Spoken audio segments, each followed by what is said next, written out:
ಪೋಷಕರಾಗಿ ಅನುಭವಿಸುವಂತಹ ಕೆಲವು ಚಾಲೆಂಜಸ್ ಒಂದಾ ಎರಡ? ಅಯ್ಯೋ ನನ್ನ ಮಗು ನನ್ನ ಮಾತು ಕೇಳ್ತಾ ಇಲ್ಲ, ಇದೇನಿದು ಹೀಗಾಡ್ತಾ ಇದೆ, ನಾವ್ ಈ ತರ ಸಂಸ್ಕಾರ ಹೇಳ್ಕೊಟ್ಟೇ ಇಲ್ವಲ್ಲ, ಇದೇನೋ ಹೊಸದಾಗಿ ವಾಪಸ್ ಕಲ್ತ್ಕೊಂಡು ಬಂದಿದ್ದಾಳೆ, ಏನಪ್ಪ ಇದು ಭಾಷೆ ಈ ರೀತಿ, ಈ ಥರ ಒಂದು ಸಣ್ಣ ಸಾಮಾನ್ಯ ಎತ್ತಿಡೋದ್ರಿಂದ ಹಿಡಿದು ನೆಂಟರು ಬಂದಾಗ ಮಾತಾಡಿಸೋ ರೀತಿವರೆಗೂ, ವಿದ್ಯಾಭ್ಯಾಸದಲ್ಲಿ ಏಕಾಗ್ರತೆ ವಹಿಸೋದ್ರಿಂದ ಹಿಡಿದು ನಿಮ್ಮ ಜೊತೆಯಲ್ಲಿ ಸಂವಹನ ಮಾಡೋದ್ರವರೆಗೂ ಸುಮಾರು ವಿಷಯಗಳು ಈಗಿನ ಕಾಲದಲ್ಲಿ ಮಕ್ಕಳು ಕಮ್ಮಿ ಇದ್ರೂ ಕೂಡ ತುಂಬ ದೊಡ್ಡ ಚಾಲೆಂಜ್ ಆಗಿ ಕನ್ವರ್ಟ್ ಆಗ್ತಾ ಇದೆ. ನಾನಿವತ್ತು ಪೋಷಕರಾಗಿ ನೀವು ಏನೆಲ್ಲ ಅದ್ಭುತವಾದ ರೀತಿಯಲ್ಲಿ ಸಣ್ಣ ಪುಟ್ಟ ಬದಲಾವಣೆಗಳನ್ನು ಮಾಡ್ಕೊಳ್ತಾ ಮಕ್ಕಳಿಗೂ ಕೂಡ ಆ ಬದಲಾವಣೆಯನ್ನು ಆಟೋಮ್ಯಾಟಿಕ್ ಆಗಿ ಟ್ರಾನ್ಸ್ಫರ್ ಮಾಡಬಹುದು ಅನ್ನೋ ಕೆಲವೊಂದು ಎಕ್ಸಾಂಪಲ್ಸ್ ಕೊಡ್ತೀನಿ. ವೈಯಕ್ತಿಕವಾಗಿ ನಾನು ಕೂಡ ಇದನ್ನು ಆ್ಯಸ್ ಅ ಪೇರೆಂಟ್ ನೋಡಿದ್ದೀನಿ ಆ್ಯಂಡ್ ಸಾವಿರಾರು ಜನ ಥೆರಪಿ ಕ್ಲೈಂಟ್ಗಳು ಇದನ್ನು ಅನುಭವಿಸಿ ಅದರ ಲಾಭ ಪಡೆದಿದ್ದಾರೆ. So this is something which can definitely help you. ಮೊದಲನೇದಾಗಿ ನಮಗೆ ಮಗು ಇದು ಮಾಡ್ತಾ ಇಲ್ಲ, ಮಗು ಇದು ಮಾಡಬೇಕು, ಮಗು ಇದು ಮಾಡ್ತಾ ಇಲ್ಲ ಅನ್ನೋದು ರೂಢಿ ಆಗೋಗಿದೆ. ಆದರೆ ನಾನಿದು ಮಾಡಿದ್ರೆ ಅದು ಇನ್ಫ್ಲುಯೆನ್ಸ್ ಆಗುತ್ತೆ, ನಾನಿದು ಮಾಡಿದ್ರೆ ಅದು ಪ್ರಭಾವ ಬೀರುತ್ತೆ, ನಾನಿದು ಮಾಡಿದ್ರೆ ಆ ಎನರ್ಜಿ ತರ್ಬೋದು, ನಾನಿದು ಅರ್ಥ ಮಾಡಿಕೊಂಡ್ರೆ ಅದು ಕೂಡ heart to heart, mind to mind ಅಥವಾ ಸುಪ್ತ ಮನಸ್ಸಿಗೆ ಎನರ್ಜಿಯಿಂದ ಎನರ್ಜಿಗೆ ಅದು ಖಂಡಿತವಾಗಿಯೂ ಪ್ರಭಾವ ಬೀರುತ್ತೆ ಅಂತ ಯೋಚನೆ ಮಾಡೋರೇ ಇಂಟೆಲಿಜೆಂಟ್ ಪೇರೆಂಟ್ಸ್. ಓಕೆ, ಹಾಗಾದರೆ ಯಾವುದಾದ್ರು ಅಭ್ಯಾಸಗಳು ಬನ್ನಿ ಒಂದೊಂದಾಗಿ ತಿಳ್ಕೊಳ್ಳೋಣ. ಇದು ಸ್ವಲ್ಪ ನಿಮಗೆ ಅಂದರೆ ಇಂಪಾರ್ಟೆನ್ಸ್ ಕೊಡದೇ ಇರೋ ಥರ, ಇದನ್ನು ಇನ್ಫ್ಲುಯೆನ್ಸ್ ಮಾಡ್ತಾ ಅನ್ನೋ ಥರ ಅನ್ನಿಸ್ಬಹುದು. ಬಟ್ ಮಾಡಿ ನೋಡಿ, you will definitely see magical results. ತುಂಬ ಜನ ಎಸ್ಪೆಷಲಿ ತಾಯಂದಿರು ದಪ್ಪ ಆಗಿದ ತಕ್ಷಣ ಕರಡಿ ಮುಂದೆ ನಿಂತ್ಕೊಂಡು, ಅಯ್ಯೋ ನಾನೇನಿದು ಭೂತ ಥರ ಆಗ್ಬಿಟ್ಟಿದ್ದೀನಿ, ನನ್ನ ಹೊಟ್ಟೆ ಏನಿದು ಇಷ್ಟು ಅಸಹ್ಯವಾಗಿದೆ, ಛೇ ನನ್ನ ಹಳೆ ಜೀನ್ಸ್ ಫಿಟ್ಟೇ ಆಗ್ತಾ ಇಲ್ಲ ಅಂತ ರೋಧಿಸಿ ತನ್ನ ದೇಹದ ಬಗ್ಗೆ ವಿಪರೀತವಾದ ಹೀನಾಯವಾದ ಸ್ಟೇಟ್ಮೆಂಟ್ಗಳನ್ನು ಪಕ್ಕದಲ್ಲಿ ಮಗು ಇದೆ ಅನ್ನೋದನ್ನು ನೋಡದೆ ಕೊಡೋಕ್ಕೆ ಶುರು ಮಾಡ್ತಾರೆ. ಒಂದು ಸಾರಿ ಎರಡು ಸಾರಿ ಅಲ್ಲ, ಮೊದಲನೇ ಮಗು ಓಕೆ, ಎರಡನೇ ಮಗು ಡೆಲಿವರಿ ಆದಮೇಲೆ ಇನ್ನೇನು 3 ತಿಂಗಳು ತುಂಬಿರಲ್ಲ, ಆಲ್ರೆಡಿ ಯಾವ ಥರದ ಟ್ರೆಡ್ಮಿಲ್ ತೊಗೊಳ್ಳಿ, ಯಾವ ಜಿಮ್ ಇದನ್ನು ಸಬ್ಸ್ಕ್ರೈಬ್ ಮಾಡಲಿ, ಅಯ್ಯೋ ನಾನು ಏನಿದು ಈ ಥರ ಮೂಗು, ಈ ಥರ ಕೆನ್ನೆ, ಈ ಥರ ನಂದು ತೋಳೆಲ್ಲ ದಪ್ಪ ಆಗಿದೆ ಅಂತ ಗಂಡನೂ ಕೂಡ ಇದೇನಿದು ಅಂದರೆ ಕೆಲವೆಲ್ಲ ಹೇಳಬೇಕು ನನ್ನ ಸ್ಲ್ಯಾಂಗಲ್ಲಿ ಅಂದರೆ ಡ್ರಮ್ ಥರ ಇದೆಯಾ, ಬಸ್ ಥರ ಇದೆಯಾ, ಈ ಥರ ಎಲ್ಲ ಮಕ್ಕಳ ಮುಂದೆನೇ ಮಾತಾಡಿದಾಗ ಆ ಮಗು ಟೀನೇಜ್ಗೆ ಬಿಡಿ ಅಡೋಲೆಸೆನ್ಸ್ಗೆ ಬಂದಾಗ ತನ್ನ ಮುಖದ ಮೇಲೆ ಒಂದು ಸಣ್ಣ ಮೊಡವೆ ಬಂದರೆ ಸಾಕು, ಭೂಮಿ ಆಕಾಶ ಒಂದಾಗೋ ರೇಂಜ್ಗೆ ಡಿಸ್ಟರ್ಬ್ ಆಗೋಗುತ್ತೆ. ಆಗ ನಿಮ್ಗೆ ಅನ್ನಿಸ್ತಿರುತ್ತೆ, ಅಯ್ಯಯ್ಯೋ ಬಂದಿರೋದು 2 ಪಿಂಪಲ್ಲು, ಇದೇನಿದು ಇಷ್ಟೊಂದು ಓವರ್ ರಿಯಾಕ್ಟ್ ಮಾಡ್ತಾ ಇದೆ ನನ್ನ ಮಗು ಅಂತ. ಸ್ವಲ್ಪ 4-5 ವರ್ಷದ ಹಿಂದೆ ರಿವೈಂಡ್ ಮಾಡಿಕೊಂಡ್ರೆ ನಿಮಗೆ 2ನೇದೋ 3ನೇದೋ ಮಗು ಆದಾಗ ನೀವು ನಿಮ್ಮ ದೇಹದ ಬಗ್ಗೆ ಕನ್ನಡಿಯ ಮುಂದೆ ನಿಂತು ಆಡಿದ ಹೀನಾಯವಾದ ಡೈಲಾಗ್ಗಳು ನೆನಪಾಗದೇ ಇರಬಹುದು, ಬಟ್ ಅದು ಖಂಡಿತ ಪ್ರಭಾವ ಬೀರಿರುತ್ತೆ. ಆದ್ದರಿಂದ ತನ್ನ ದೇಹದ ಬಗ್ಗೆ ತಾವು ಹೇಳ್ಕೊಳ್ಳುವಂತಹ ಕೆಲವೊಂದು ವಿಚಾರಗಳು, ಗಂಡ ಹೆಂಡತಿಗೆ ಹೇಳುವ ಕೆಲವು ಮಾತುಗಳು, ಅಥವಾ ಹೆಂಡತಿ ಗಂಡನಿಗೆ ಹೊಟ್ಟೆ ದಪ್ಪ ಆದಾಗ ಹೇಳುವ ಕೆಲವು ವಿಚಾರಗಳು, ಅಂದರೆ ನೀವು ಸಣ್ಣಾಗಿ ಅಂತ ಹೇಳಲೇಬೇಡಿ ಅಂತ ನಾನು ಹೇಳ್ತಾ ಇಲ್ಲ, ಆದರೆ ಯಾವ ರೀತಿ, ಯಾವ ವಾಕ್ಯ, ಯಾವ ಧಾಟಿಯಲ್ಲಿ ಅದು ಸ್ವಲ್ಪ ಗಮನ ಇರಲಿ. ಇನ್ನು ಎರಡನೇದಾಗಿ ಫ್ರೆಂಡ್ ಸರ್ಕಲಲ್ಲಿದ್ದಾಗ ಎಷ್ಟೋ ಸಾರಿ ಅದೇನೋ ಪಾಟ್ಲಕ್ ಅಂತಾರೆ, ಕಿಟಿ ಪಾರ್ಟಿ, ಗ್ಯಾದರಿಂಗು, ಅದೇನೇನೋ ಅಂತಾರೆ. ಅಪ್ಪ ಆಗಲಿ ಅಮ್ಮ ಆಗಲಿ ಅಥವಾ ಪೇರೆಂಟ್ ಆಗಿ ನೀವು ಮೈ ಮರೆತು ಮಾತಾಡೋಕ್ಕೆ ಶುರು ಮಾಡಿಬಿಡ್ತೀರ. ಅಂದರೆ 18 ವಯಸ್ಸಿನಲ್ಲಿ ಸಿಕ್ಕ ಫ್ರೆಂಡ್ ಇವಾಗ ಮನೆಗೆ ಬಂದಿದ್ದಾರೆ, ಸೊ ಅದೇ ಲ್ಯಾಂಗ್ವೇಜು ಮತ್ತೆ ಬಂದುಬಿಡುತ್ತೆ. ಏನು ಮಾಡ್ತೀರಾ, ಬ್ರೈನ್ ಹಾಗೆ ರಿವೈರ್ ಆಗೋಗುತ್ತೆ.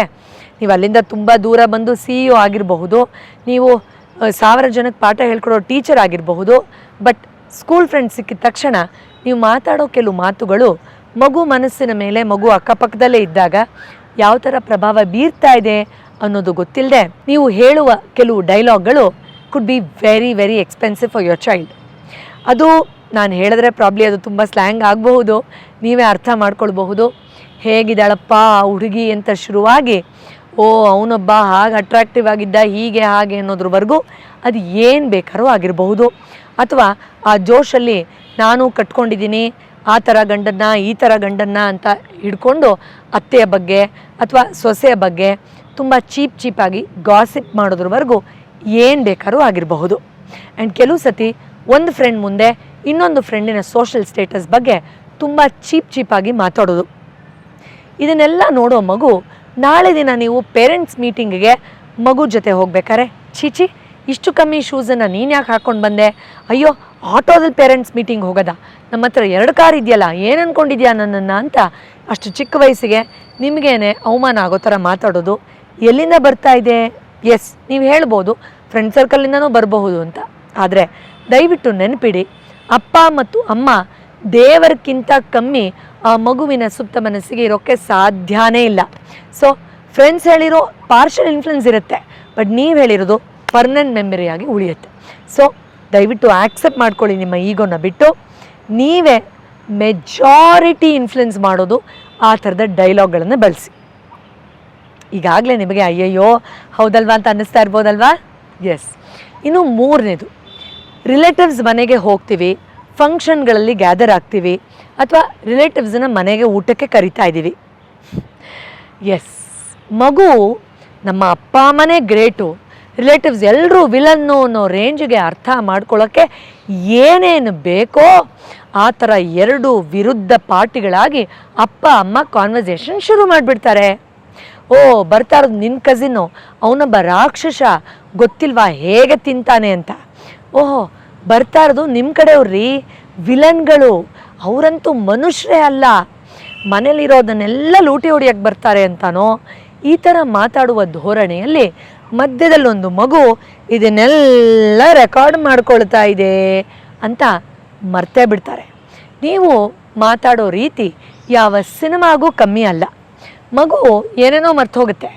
ಸಿನಿಮಾದಲ್ಲಿ ಹೀರೋ ಯಾವ ಕಲರ್ ಜಾಕೆಟ್ ಹಾಕಿದ್ದ, ಯಾವ ಸೀನ್ ಆದಮೇಲೆ ಏನು ಬರುತ್ತೆ ಅನ್ನೋದನ್ನು ಮರೆಯೋಲ್ವಲ್ಲ, ಅದೇ ಥರ ನೀವು ಆ ಒಂದು ಇಮೋಷ್ನಲ್ ಅಪ್ಸರ್ಜಲ್ಲಿ ಭಾವನಾತ್ಮಕವಾಗಿ ಆ ಉದ್ವೇಗದಲ್ಲಿ ಆಡುವ ಪ್ರತಿ ಡೈಲಾಗನ್ನು ಸೀನ್ ಟು ಸೀನ್ ಒಳಗಡೆ ರೆಕಾರ್ಡ್ ಮಾಡ್ಕೊಳ್ಳೋ ಮಗು ಆಮೇಲೆ 17ನೇ ವಯಸ್ಸಲ್ಲಿ ಬಾರಪ್ಪ ನಿಮ್ಮ ಮಾವ ಬಂದಿದ್ದಾರೆ ಮಾತಾಡು ರೂಮಿಂದ ಆಚೆ ಅಂದಾಗ ಯಾಕೆ ಬರುತ್ತೆ? ನೀವು ರಿಲೇಟಿವ್ನ ವಿಲನ್ ಮಾಡಿದ್ದೀರಾ ಅಲ್ವಾ? ನೀವು ಅವ್ರು ಹಾಗೆ ಇವ್ರು ಹೀಗೆ, ಇವ್ರು ಏನೋ ತೊಗೊಳಕ್ಕೆ ಬರ್ತಾರೆ, ಇವ್ರು ಅಸೂಯೆಲ್ಲೇ ಬರ್ತಾರೆ, ಇವ್ರು ಕೆಟ್ಟವರೇ ಆಗಿ ಬರ್ತಾರೆ ಅಂತ ಹೇಳೋದ್ರಿಂದ ನನ್ನ ಮಗುನ ಪ್ರೊಟೆಕ್ಟ್ ಮಾಡಿದೆ ಅದಕ್ಕೆ ಅಂತ ಹೇಳ್ತಾರೆ. ಹೌದಾ? ಆ ರೀತಿಯೆಲ್ಲ ಪ್ರೊಟೆಕ್ಟ್ ಮಾಡೋದು ಅಥವಾ ಮಗುಗೆ ತನ್ನ ಬಗ್ಗೆ ತನಗೆ ಆತ್ಮವಿಶ್ವಾಸ ಕೊಟ್ಟು ಪ್ರೊಟೆಕ್ಟ್ ಮಾಡೋದು? ಹೌದು, ಕೆಲವು ಸತಿ ರಿಲೇಟಿವ್ಸ್ ಬಂದು ನಿನಗೆ ಅಷ್ಟೇನಾ ಮಾರ್ಕ್ಸು, ಅಯ್ಯೋ ನೋಡು ಎಷ್ಟು ಕುಳ್ಳ ನೀನು, ಅಯ್ಯೋ ನೀನು ಇನ್ನೂ ಬೆಳೆದೇ ಇಲ್ವಲ್ಲೋ, ಇನ್ಯಾವ ಕಾಲಕ್ಕೋ ನೀನು ಹಾಡೋದನ್ನು ಕಲಿಯೋದು, ಈ ಥರ ಎಲ್ಲ ಮಾತಾಡ್ತಾರೆ, ಇಲ್ಲ ಅಂತಲ್ಲ. ಆದರೆ ಆ ರಿಲೇಟಿವ್ ಬಗ್ಗೆ ಚೀಪಾಗಿ ಹೇಳೋದ್ರ ಬದಲು you are the best, trust in yourself, ನನಗೆ ನೀನು ತುಂಬ ಸುಂದರವಾಗಿದೆಯಾ ಅಷ್ಟು ಸಾಕು, ಪರವಾಗಿಲ್ಲ. ಅವ್ರಿಗೆ ಎಂಟರ್ಟೈನ್ಮೆಂಟ್ ಟೀಸ್ ಮಾಡೋದು, ಟೀಸ್ ಮಾಡಿದಾಗ ನೀನು ಅದನ್ನು ಯಾವ ಥರ ತೊಗೊಳ್ಬೇಕು ಅನ್ನೋ ಮೆಚ್ಯೂರಿಟಿನ ಕೊಡಬೇಕಾ, ಇಲ್ಲ ನೀವಿಬ್ಬರು ವಿರುದ್ಧವಾದ ಪಾರ್ಟಿಯಾಗಿ ರಿಲೇಟಿವ್ಸ್ ಬಗ್ಗೆ ಬೇಕಾದ ಡೈಲಾಗ್ಗಳನ್ನು ಹೇಳಬೇಕಾ? ಆಮೇಲೆ ಮಗು ಫ್ಯಾಮಿಲಿ ಗ್ಯಾದರಿಂಗು ಬರೋಕ್ಕೆ ಇಷ್ಟಪಡಲ್ಲ, ಯಾರಾದರೂ ಬಂದರೆ ರೂಮಿಂದ ಆಚೆ ಬರೋದನ್ನು ಇಷ್ಟಪಡೋದಿಲ್ಲ. ಯೋಚನೆ ಮಾಡಿ ನೋಡಿ. ಇನ್ನು 4ನೇದು ಅತಿ ಮುಖ್ಯವಾದದ್ದು, ಅದೇನೋ ಅಪ್ಪ ಒಂದು ಎಕ್ಸಸೈಸ್ ಮಾಡಲ್ಲ, ಒಂದು ಬೆಳಗ್ಗೆ ಬೇಗ ಎದ್ದೇಳಲ್ಲ, ದೇವರ ಭಕ್ತಿ ಇಲ್ಲ, ಈ ಥರ ಎಲ್ಲ ಕಂಪ್ಲೇಂಟ್ಸ್ ಹೇಳೋ ತಂದೆ ತಾಯಿ ಹೈಫೈ ಶಾಲೆಗಳಿಗೆ, ಅದರಲ್ಲೂ ಕೆಲವೊಂದು ನಿರ್ದಿಷ್ಟವಾದ ಮಿಷನರಿ ಶಾಲೆಗಳಿಗೆ ಹಾಕಿದ್ರೇ ಒಂದು ಸ್ಟೇಟಸ್, ಒಂದು ಪ್ರೆಸ್ಟೀಜ್ ಅಂತ ಅಂದ್ಕೊಂಡು ಹಾಕೋ ತಂದೆ ತಾಯಿಗಳು ಅಲ್ಲಿ ಹೋದಾಗ ನಮ್ಮ ಕಲ್ಚರ್ ಬಗ್ಗೆ ಅವ್ರು ಈ ಥರ ನೆಗೆಟಿವ್ ಆಗಿ ಮಾತಾಡಬಹುದು, ನಮ್ಮ ದೇವರಗಳ ಬಗ್ಗೆ ಈ ಥರ ಕೆಟ್ಟ ವಿಚಾರಗಳನ್ನು ಹೇಳಬಹುದು, ನಮ್ಮ ಸಂಸ್ಕಾರ ಹಬ್ಬಗಳ ಬಗ್ಗೆ ಈ ಥರ ಹೇಳಿದಾಗ ನೀನು ಈ ರೀತಿ ಅದ್ರ ಬಗ್ಗೆ ಹೇಳಬೇಕು ಅಂತ ನೀವೇ ಫಸ್ಟ್ ಆಫ್ ಆಲ್ ರಿಸರ್ಚ್ ಮಾಡಿ ಒಂದು ಹಣೆ ಮೇಲೆ ಬೊಟ್ಟಿಡೋದ್ರಿಂದ ಹಿಡಿದು ಒಂದು ಹಬ್ಬ ಮಾಡೋದ್ರವರೆಗೂ ಅದರ ತಾತ್ಪರ್ಯವನ್ನು ಮಗುಗೆ ಹೇಳ್ಕೊಡದೆ ಇರೋಷ್ಟು ಪುರ್ಸತ್ತು ನಿಮಗೆ ಇಲ್ಲದೆ ಇದ್ದಾಗ ನಾಳೆ ದಿನ ಅದು ವಾಟ್ ನಾನ್ಸೆನ್ಸ್, ನಾನು ಇದನ್ನೆಲ್ಲ ಆಚರಣೆ ಮಾಡಲ್ಲ ಅಂತ ಹೇಳೋದ್ರಲ್ಲಿ ಏನು ನಮಗೇನು ತುಂಬ ವಿಚಿತ್ರ ಅಂತ ಅನಿಸಲ್ಲ. ಆದ್ದರಿಂದ ದಯವಿಟ್ಟು ನೀವು ಆಚರಣೆಯನ್ನು ನೀವೇಗೆ ಮಾಡ್ತಾ ಇದ್ದೀರಾ ಅದ್ರ ಬಗ್ಗೆ ಗಮನ ವಹಿಸಿ. ದೇವರ ಬಗ್ಗೆ ಭಕ್ತಿಯನ್ನು ಅಯ್ಯೋ ಮಾಡು, ಇಲ್ಲ ಅಂದರೆ ದೇವರು ಕೋಪ ಮಾಡ್ಕೊಂಡ್ಬಿಡ್ತಾನೆ, ಕಣ್ಕಿತ್ಬಿಡ್ತಾನೆ ಅನ್ನೋದಕ್ಕೆ ಸೀಮಿತ ಆಗಿರುತ್ತಾ?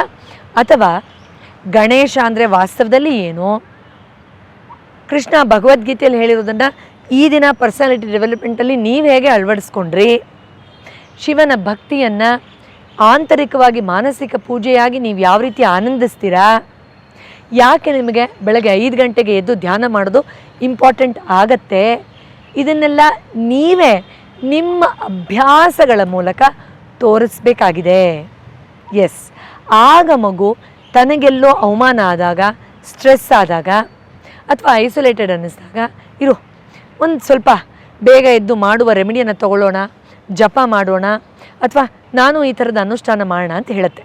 ನಾನು ನನ್ನದೇ ಒಂದು ವೈಯಕ್ತಿಕ ಎಕ್ಸಾಂಪಲ್ ಕೊಡ್ತೀನಿ. ಮಗುವಿಗೆ ಈ ಥರನೇ ಕೈ ಮುಗಿ ಹೀಗೆ ಅಡ್ಡು ಬೀಳಬೇಕು ನೋಡಿ, ಈ ಥರ ಮಾಡಿಲ್ಲ ಅಂದರೆ ದೇವ್ರು ಪನಿಷ್ ಮಾಡ್ತಾನೆ, ಈ ಥರದ್ದು ಯಾವುದೋ ಅಭ್ಯಾಸಗಳನ್ನು ನಾನು ಚಿಕ್ಕ ವಯಸ್ಸಿನಲ್ಲಿ ನನ್ನ ಮಗನಿಗೆ ಹೇಳಲಿಲ್ಲ. ಆದರೆ ನಾವು ಮಾಡೋದನ್ನು ನೋಡ್ತಾ ನೋಡ್ತಾ, ಅದು ಜಪಮಾಲೆ ಹಿಡಿದು ಜಪ ಮಾಡೋದಿರಬಹುದು, ದೇವಸ್ಥಾನಗಳಲ್ಲಿ ಹೋಗಿ ದರ್ಶನದ ನಂತರವೂ ಕೂಡ ಕೂತು ಸಮಾಧಾನದಲ್ಲಿ ಧ್ಯಾನ ಮಾಡೋದಿರಬಹುದು, ಅಥವಾ ಅಲ್ಲಿ ಹೋದಾಗ ನಮ್ಮ ಜೊತೆಲಿ ಒಂದು 4 ಜನ ಬಂದಿರ್ತಾರಲ್ಲ ಅವರಿಗೆ ಆ ಸ್ಥಳದ ಹಿನ್ನೆಲೆಯನ್ನು ನಾವು ತಿಳಿಸಿ ಹೇಳೋ ಅಂಥದ್ದಿರಬಹುದು. ಅದನ್ನು ಗಮನಿಸಿ ಆತ ನನಗೂ ಒಂದು ಶಿವಲಿಂಗ ಕೊಡಿಸ್ತೀರಾ ಅಂತ ಆತನ ಆಟ ಸಾಮಾನು ಜೊತೆಯಲ್ಲಿ ಅದನ್ನು ತಗೊಂಡಿದ್ದಂಥ ಸಂಭ್ರಮ ಇರಬಹುದು. ಅದಕ್ಕೆ ಅವನು ನಾನು ಅಭಿಷೇಕ ಮಾಡ್ತೀನಿ, ಈಗ ದೇವಸ್ಥಾನಗಳಲ್ಲಿ ಅಭಿಷೇಕ ಮಾಡೋ ಟೈಮಲ್ಲಿ ನಾನು ನೀರು ಹಾಕ್ಬೋದಾ ಅಂತ ಅಲ್ಲಿರೋ ಪುರೋಹಿತರಿಗೆ ಒಂದು ಸತಿ ಕೇಳಿದ್ದ ದೇವಸ್ಥಾನದಲ್ಲಿ. ಇಲ್ಲ ಬಿಡೋದಿಲ್ಲ, ನೀವು ಅಷ್ಟೇ ಅಲ್ಲಿ ಒಳಗಡೆ ಬರಬಾರ್ದು ಅಂತ ಹೇಳಿದಾಗ ಮಾರನೇ ದಿನ ನನ್ನ ಒಳಗಡೆನೇ ಶಿವ ಇದ್ದಾನೆ ಅಂತ ಹೇಳಿದೆಯಲ್ಲಮ್ಮ, ನಾನು ಸ್ನಾನ ಮಾಡ್ತಾ ಆ ಶಿವನಿಗೆ ನಾನೇ ತಲೆ ಮೇಲೆ ನೀರು ಹಾಕ್ಕೊಳ್ತಾ ಅಭಿಷೇಕ ಮಾಡ್ತಾ ಇದ್ದೀನಿ ಅಂತ ಅಂದ್ಕೊಳ್ತಾ ಇದ್ದೀನಿ, ಎಷ್ಟು ಮಜಾ ಇದೆ ಗೊತ್ತಾ ಅಂತ ಹೇಳಿದ್ದಿರಬಹುದು. ಅಥವಾ ಅವನು ಆ ಶಿವಲಿಂಗವನ್ನು ತೊಗೊಂಡು ಅದನ್ನೊಂದು ತಟ್ಟೆಯಲ್ಲಿ ಜೋಡಿಸಿ ಅದಕ್ಕೆ ನೀರು ಹಾಕಿ, ಆಹಾ ಶಿವ ನಿಂಗೆ ಖುಷಿ ಆಯಿತಾ, ನಿಂಗೆ ನೀರಂದರೆ ಇಷ್ಟ ಅಂತಲ್ಲ ತಗೋ ಅಂತ ಆನಂದಿಸಿದ್ದಿರಬಹುದು.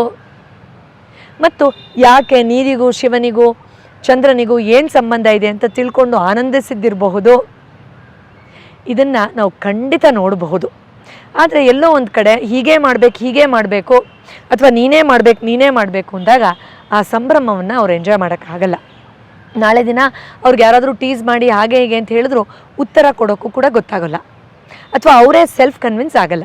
ಆದ್ದರಿಂದ 4ನೇ ಅಭ್ಯಾಸ, ನೀವು ಸರಿಯಾದ ರೀತಿಯಲ್ಲಿ ಅದರ ತಾತ್ಪರ್ಯವನ್ನು ತಿಳ್ಕೊಂಡು ಆ ಒಂದು ಸಂಸ್ಕೃತಿಯನ್ನು ಫಾಲೋ ಮಾಡೋವಂಥದ್ದು.